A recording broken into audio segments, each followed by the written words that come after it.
नमस्कार दोस्तों, आप देख सकते हो कि लाइव दूध निकालना अभी स्टार्ट है। तो आप देख सकते हो कितना बहुत बढ़िया गाँव का मौसम है। आज इस ब्लॉग में आप देख सकते हो कि प्रॉपर एकदम नेचुरल वीडियो बन रहा है। अभी मरवा है बोल।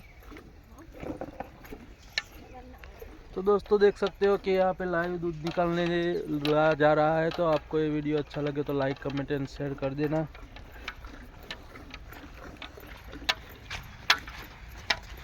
ए देखा करे बोल।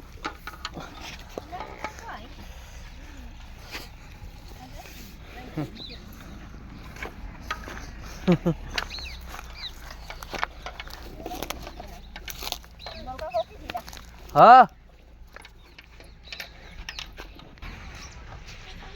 तो आप देख सकते हो ये हमारी छोटी गुड़िया है।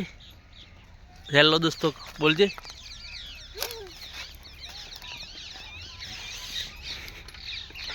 अभी बछड़े को ये देखो,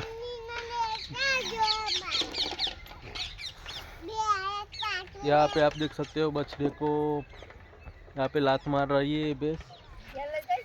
बोल तू एटला ऊपर मस्त फोटो पाड़ लईए। दूधनी बाईनी ओमत दला।